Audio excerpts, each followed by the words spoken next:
काय लक्षवेधी क्रमांक 6. सभापती महोदया, निवेदन वितरित केल्याप्रमाणे 12ला प्रश्नोत्तर सुरू आहे. धन्यवाद सभापती महोदया.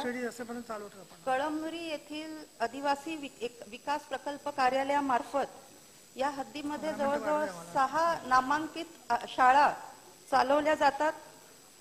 या संदर्भात 9 ऑक्टोबर 2023 मध्ये माझ्याकडे या शाळेतील विद्यार्थ्यांचे काही पालक आणि विद्यार्थी सुद्धा जवळजवळ 50-60 विद्यार्थी आणि त्यांचे पालक होते वेगळ्या वेगळ्या शाळेंमधले. मग ती पूर्णा हायटेक स्कूल असेल, विजन पब्लिक स्कूल सोनपेठ असेल आणि इतरही 4 शाळा आहेत.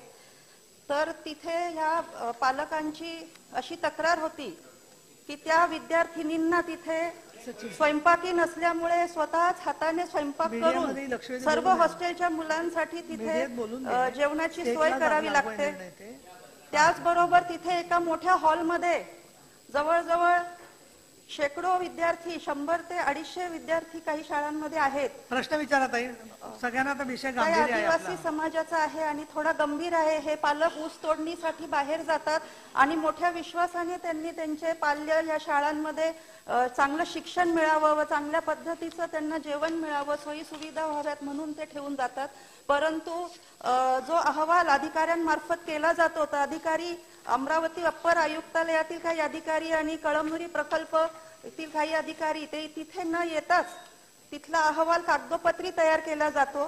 तर माझा स्पेसिफिक प्रश्न मंत्री महोदयांना आहे की या बऱ्याचशा 6ची 6 ज्या नामांकित शाळा आहेत तर या शाळेंमध्ये रिक्वायरमेंट प्रमाणे 2 एकर जमिनीची नियमाप्रमाणे रिक्वायरमेंट आहे आणि ती बऱ्याचशा शाळांमध्ये नाही.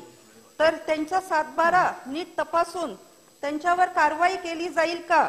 प्रश्न क्रमांक 2, नियमाप्रमाणे ह्या शाळांमध्ये बऱ्याचशा शाळांमध्ये खोल्यांचे बांधकाम नाही, तर ही तपासणी करून त्यांच्यावर कारवाई केली जाईल का? त्याचप्रमाणे असाही एक नियम आहे. प्रश्न क्रमांक 3, या जे हॉस्टेल्स आहे या हॉस्टेलमध्ये 50% रेग्युलर विद्यार्थी ठेवावेत व 50% हे आदिवासी विद्यार्थी राहतील. तर अशी एकही शाळा नाही जिथे 50% रेग्युलर विद्यार्थी राहतात. हे मी 100 नाही 200% तुम्हाला सांगू शकते. तर आपण ही कारवाई करणार आहात का? आणि प्रश्न परत उत्तर द्या, परत विचारा प्रश्न, त्यांना उत्तर देऊ द्या. मी ही लक्षवेधी आणि 8वी लक्षवेधी होईपर्यंत सभागृहाचा कामकाजाची वेळ वाढवते, पण तरी ज्यांनी विचारले लक्षवेधी तेवढ्यानंच बोलता येईल. सभापती महोदय, सन्माननीय सदस्य प्रज्ञाताईंनी जे 6 नामांकित शाळेचा उल्लेख केला, त्या 6च्या 6 नामांकित शाळा त्या पात्र आहेत की नाही, तिथे व्यवस्था आहेत की नाही, याच्या संबंधी आम्ही प्रकल्प कार्यालयामार्फत किंवा दुसऱ्या प्रकल्प कार्यालयामार्फत आम्ही त्या ठिकाणी चौकशी करत असतो. आणि जर असं वाटलं की ताईंनी जसे आरोप केले तशा पद्धतीचे आरोप जर लक्षात आले तर आम्ही कमिशनर कार्यालयाकडून पण आम्ही त्या ठिकाणी तपासणी करत असतो. त्यामुळे ह्या 6च्या 6 शाळांमध्ये गुणांकन पद्धतीने त्या पात्र झालेल्या आहेत आणि त्याचं गुणांकन सर्वांचं चांगलं आहे, रिझल्ट पण चांगले आहे.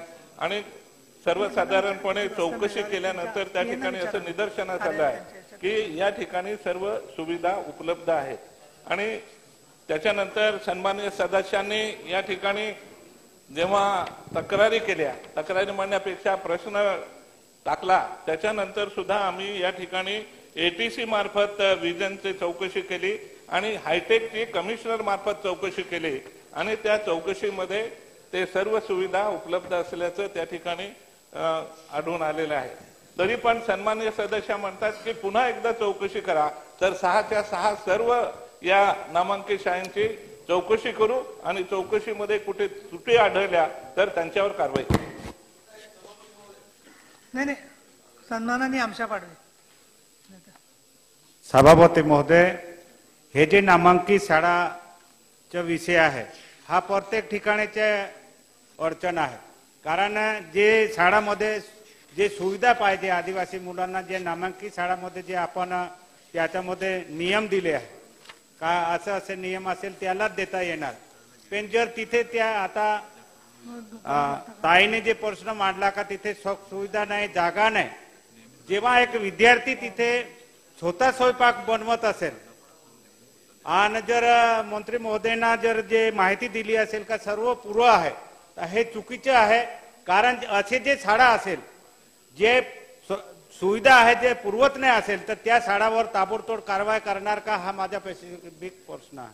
ठीक आहे. मी यापूर्वी सांगितलं की 2 आम्ही पीओचं क्रॉस चेकिंग केलं, त्याच्यातही सुविधा असं आढळून आलं. त्याच्यानंतर ताईंनी प्रश्न टाकला होता, प्रश्न टाकल्यानंतर पुन्हा त्यांची चौकशी केली आम्ही, त्याच्यातही आढळून आलेलं आहे. पण तसं स्पेसिफिक काही त्यांनी दिलं तर मी त्याच्यावर कारवाई करेन.